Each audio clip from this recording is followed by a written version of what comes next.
Growing up, I always knew I was second best. My name is Isabella, though everyone calls me Bella, and I'm the younger daughter in what appeared to be your typical middle-class family. My sister Catherine, Katie for short, was the golden child. 3 years older than me, she was blessed with naturally blonde hair that seemed to catch the sunlight just right in every photo. Mom never missed an opportunity to capture her perfect angel for the family album or social media. I wasn't ugly by any means. I had my own kind of pretty, dark hair, hazel eyes, and what my aunt called an interesting face.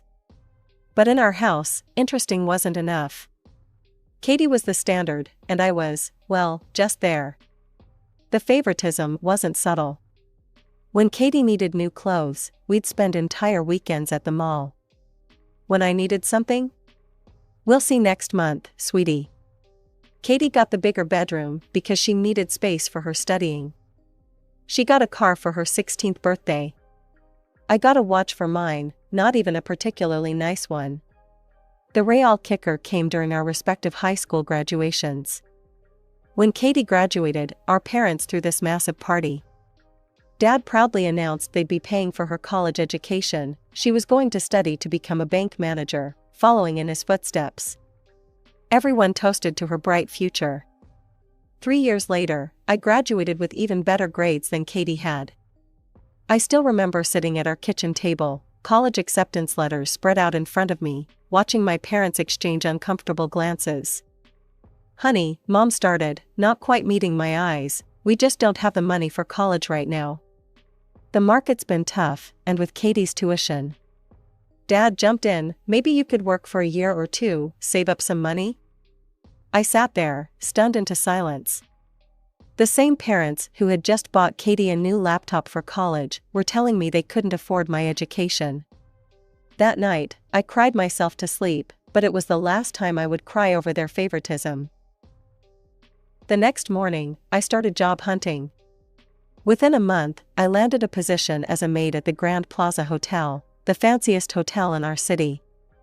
While Katie moved back home after college graduation, to save money, she said, I moved into a tiny studio apartment across town.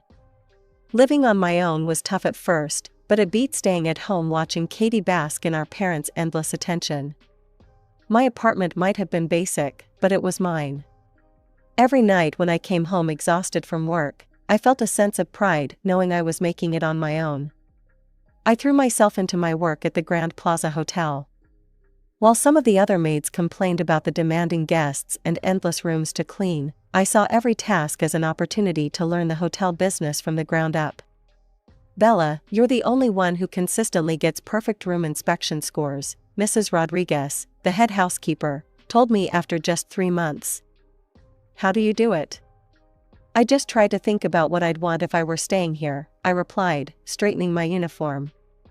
Within 6 months, I was promoted to head maid. That's when I first met him, James Richardson, the guest in room 742. He was probably in his mid-40s, distinguished looking, with salt and pepper hair and expensive suits. I noticed him watching me one morning while I was supervising the cleaning of the 7th floor. "Miss," he called out, "could I have a word?" What started as a simple request about extra towels turned into a 15-minute conversation about hotel operations. The next day, he happened to run into me again. And the next. And the next. "Join me for dinner tonight," he suggested casually on his 5th day at the hotel. "I know a lovely restaurant downtown." I straightened my shoulders and looked him directly in the eye. "Mr. Richardson, I appreciate the invitation, but I need to be clear, if you're looking for a temporary arrangement during your stay, I'm not interested." Instead of being offended, he laughed. "Fair enough. But my invitation stands, just dinner, nothing more." I declined politely but firmly. He continued to be friendly, but respectful, for the remainder of his 3-week stay.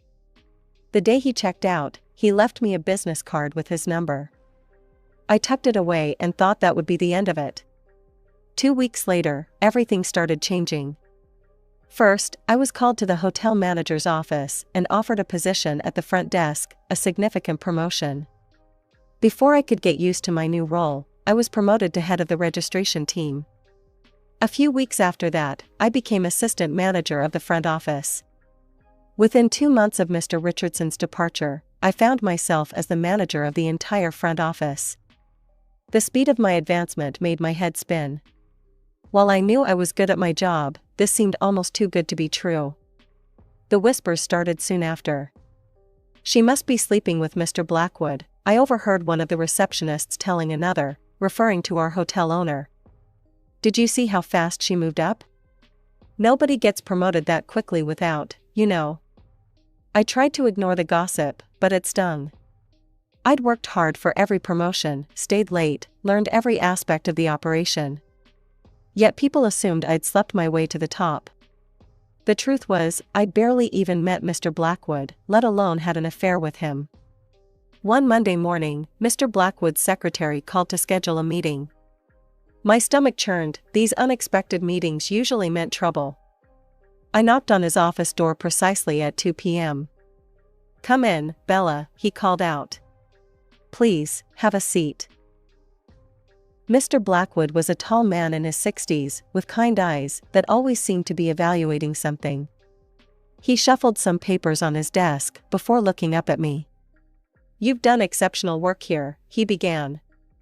"But there's something we need to discuss. Your position as front office manager typically requires a college degree in hospitality management or a related field." My heart sank. Here it was, they'd finally realized I wasn't qualified for the job. "I think it's time for you to go to college, Bella." I blinked, confused. "I'm sorry?" "The hotel will work with your schedule, of course. We want you to get your degree while maintaining your position here." My mind was spinning. This wasn't at all what I'd expected. "I don't know what to say," I stammered. "Thank you, but why?" He smiled, reaching into his desk drawer. "You know, I don't often take advice about personnel decisions from outside sources, but in your case, a good friend insisted I pay attention." He pulled out a business card and slid it across the desk. "If you're curious about why your career has taken such an interesting trajectory lately, give this number a call." I picked up the card, and my breath caught. It was the same number Mr. Richardson had given me months ago. That evening, sitting in my apartment, I stared at the card for a full hour before finally picking up my phone. My hands were shaking as I dialed. "I was wondering when you'd call," that familiar voice answered on the second ring. You're friends with Mr. Blackwood?" I managed to ask. James chuckled. "We've known each other for 30 years. When I spot talent, he trusts my judgment. So all these promotions were entirely earned," he cut in firmly. "I simply suggested he pay attention to your potential. Everything you achieved, you did on your own merit." We talked for hours that night. He explained how he'd watched me work during his stay, impressed by my attention to detail and natural leadership abilities. He'd seen something in me that reminded him of himself when he was younger, that drive to prove yourself against all odds. 2 days later, we had dinner at that same restaurant he'd first invited me to months ago. This time, I said yes. I enrolled in college the following week, majoring in hotel and restaurant management. James supported me every step of the way, not just emotionally but practically, helping me study, sharing his business experience, teaching me things no textbook could cover. Our relationship deepened naturally. There was no grand romantic gesture, no dramatic moment when everything changed. We simply grew closer day by day, until being together felt as natural as breathing. "Move in with me," he said one evening, 6 months after that first phone call. We were sitting on his penthouse balcony, looking out over the city lights. A month later, we were married in a small but elegant ceremony, and I moved from my tiny studio into his luxurious penthouse apartment. "Girl, you hit the jackpot," my friend Sarah exclaimed over coffee one afternoon. "Successful, handsome, and actually nice? Those kinds of men aren't supposed to exist." I laughed, but she wasn't wrong. James was everything I could have hoped for in a husband. He supported my education, celebrated my career achievements, and made me feel valued, something I'd never experienced growing up. My newfound happiness made family gatherings interesting, to say the least. Katie, who had always been the star of the show, was struggling to keep a man interested for more than a few weeks. Her career at the bank was going well, she'd made it to assistant manager, but her personal life was a mess. I'd catch her staring at James and me during holiday dinners, her eyes filled with barely concealed envy. The same sister who used to ignore me unless she needed something now couldn't stop watching my every move. "Did you see how Katie was looking at your ring all through Christmas dinner?" James asked me afterward. I thought she was going to drill a hole through it with her eyes. "She's always been used to having the best of everything," I sighed. "I don't think she knows how to handle not being the center of attention anymore." The situation got more awkward when my parents started their campaign to get Katie married off. Mom would corner me at every family gathering. "Sweetie," she'd say in that syrupy voice she used when she wanted something, "surely James must have some nice friends? Single ones? Katie's not getting any younger, you know." Dad was more direct. "Your sister deserves someone successful, like James. You should help her out, it's what family does." The irony wasn't lost on me. The same parents who couldn't find money for my education were now trying to use my connections to benefit their favorite daughter. "James must know lots of eligible businessmen," Katie herself finally said one day, cornering me in the kitchen during Easter dinner. "Why haven't you introduced me to any of them?" I looked at my sister, really looked at her. The perfect blonde hair was still there, but her eyes held a desperate edge I'd never seen before. "Maybe because I don't want to be responsible for someone else's love life," I replied carefully. "Besides, relationships aren't about just finding someone wealthy, Katie." "Easy for you to say," she snapped. "You already got the rich husband." I walked away from that conversation knowing I'd made the right choice to keep my distance. Something about Katie's attitude toward finding a wealthy man made me uncomfortable. It felt less like she wanted love and more like she was hunting for a prize. I thought I'd finally found my happily ever after. The next 2 years seemed to prove me right, at least on the surface. But slowly, almost imperceptibly at first, things began to change. It started with small things. James began coming home later and later from work. His business trips, which used to be occasional, became more frequent. At first, I made excuses for him in my head. He was busy, the company needed him, this was just a temporary phase. "Sorry, darling, emergency board meeting," he'd text, missing another dinner I'd prepared. "This trip might take 2 weeks instead of 1, he'd say, barely looking up from his phone. Our home felt emptier with each passing day. The sound of my heels echoing through our penthouse apartment became a lonely reminder of how much time I spent there alone. Finally, one evening, I decided enough was enough. I waited up for him, determined to have a real conversation about what was happening to us. "James, we need to talk," I said when he walked in at 11 p.m. He looked at me with an expression I'd never seen before, cold, distant, almost annoyed. "Yes, we do." What happened next felt like a scene from someone else's life, not mine. "I want a divorce," he said flatly, as if he were discussing the weather. "I don't love you anymore." Actually, I'm not sure I ever did. I felt like I'd been punched in the stomach. "What?" "James, if something's wrong, we can work on it."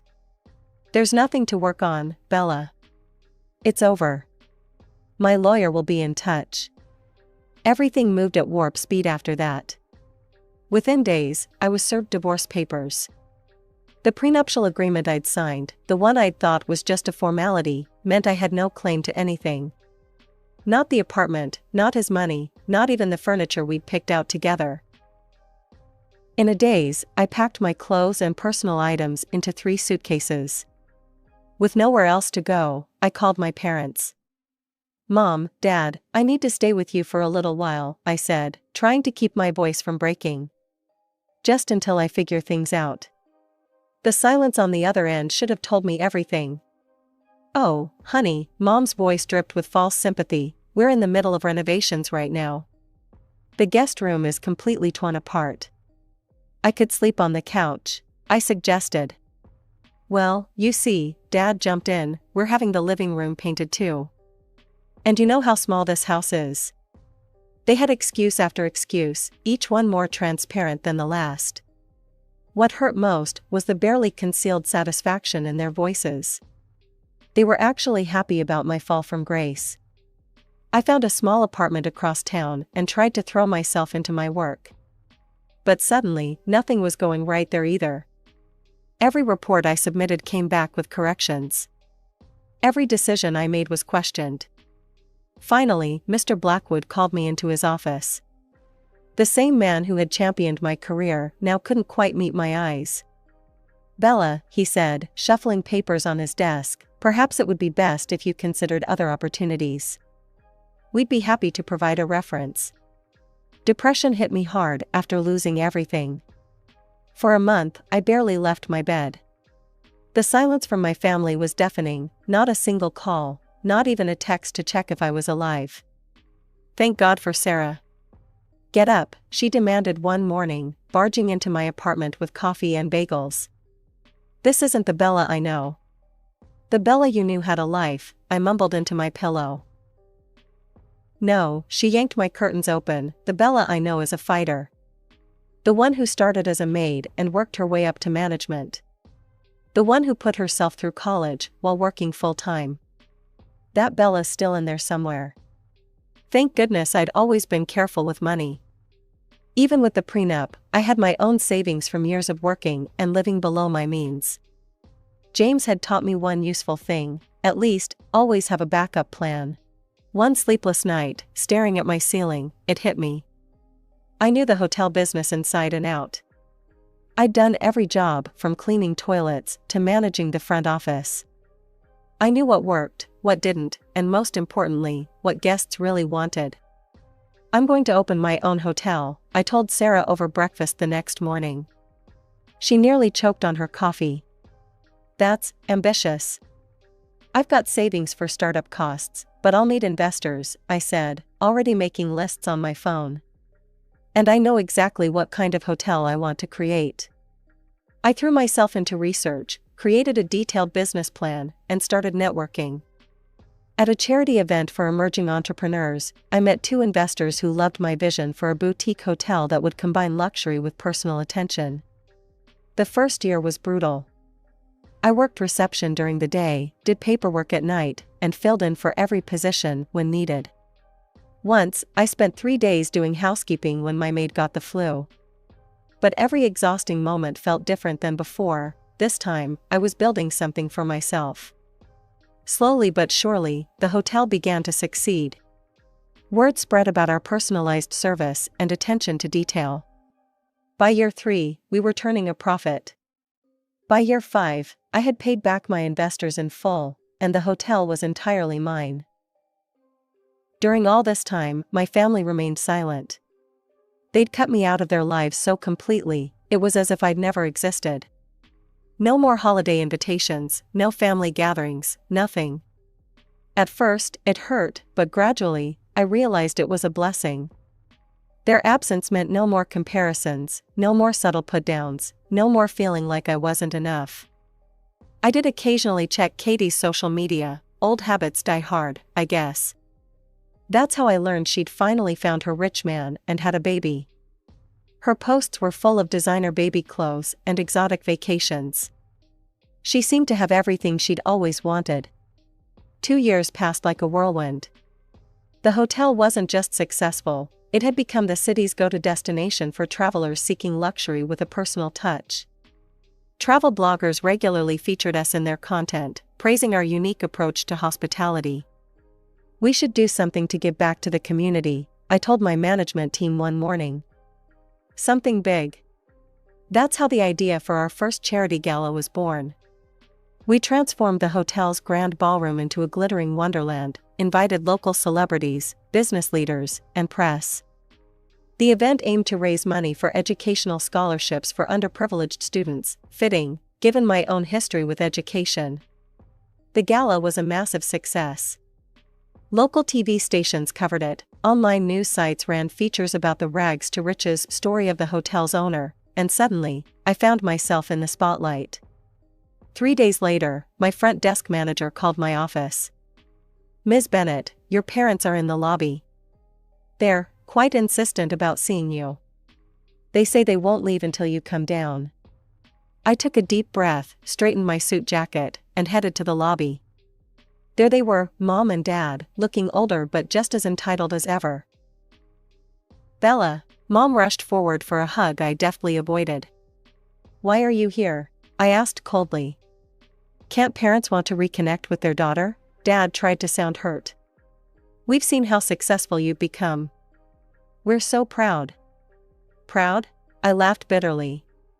"You weren't proud when I needed a place to stay after my divorce.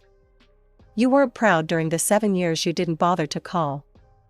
"Water under the bridge," Mom waved her hand dismissively. "Family should stick together in hard times. Speaking of which," her voice dropped to a conspiratorial whisper, "Katie's going through such a difficult period. Her boyfriend left her, and now she's all alone with the baby. He won't pay any child support. Surely you could help your sister out."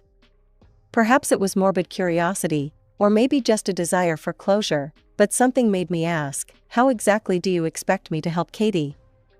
Mom's eyes lit up, thinking she'd found an opening. "You could talk to her baby's father. Make him understand he needs to support his child." I couldn't help but laugh. "And why would this man listen to me? I don't even know him." "Don't be coy, Bella," Dad snapped. "Of course you know James.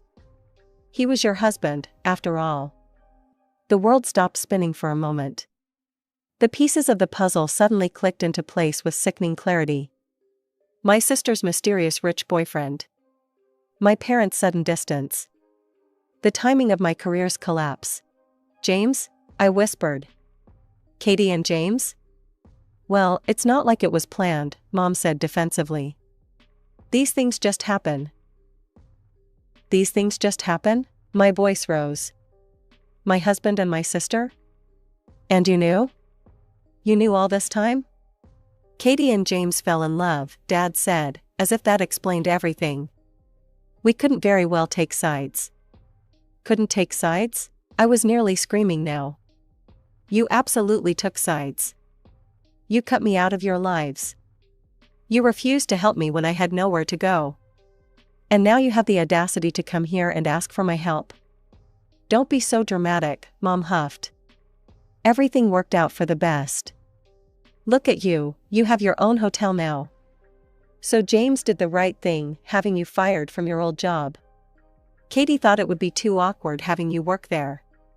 I stared at my parents, these people who had raised me, who were supposed to love and protect me. In that moment, I saw them clearly for the first time, not as the parents who had favored Katie, but as willing accomplices in destroying my life. "Get out," I said quietly. "Now, Bella," Mom started. "Get out," I screamed. "Security." 2 of my security guards appeared instantly. "These people are banned from the premises," I told them, my voice shaking with rage. "They are never to be allowed in this hotel again, under any circumstances. Escort them out." "You ungrateful little," Dad began, but the guards were already moving them toward the door. "You'll regret this," Mom shouted. "Family is all you have." "No," I called after them. "Family is supposed to love you, support you, protect you. You're not family. You're just people who happened to raise me." That was the last time I spoke to my parents. Through mutual friends and social media, I've heard snippets of what happened after. Katie and James's relationship imploded spectacularly. She posts daily rants about him on social media, calling him every name in the book, while he threatens her with lawsuits for defamation. My parents lost most of their retirement savings in a bad investment and had to downsize their house. Meanwhile, my life has taken a wonderful turn. 6 months ago, I met Michael at a hotel industry conference. He's kind, successful in his own right, and most importantly, he loves me for who I am, not what I can give him. We're getting married next spring. Sometimes, late at night, I scroll through Katie's angry social media posts about James, watching their dirty laundry being aired for all to see. I find myself laughing at the cosmic justice of it all.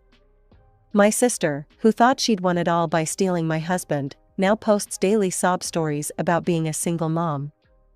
James, who thought he'd upgraded to the better sister, is watching his reputation get dragged through the mud. And me? The sister they thought they'd destroyed? I'm thriving. My hotel is expanding to a second location next year. Michael and I are planning our future together. And most importantly, I'm finally free from the toxic family that never really loved me.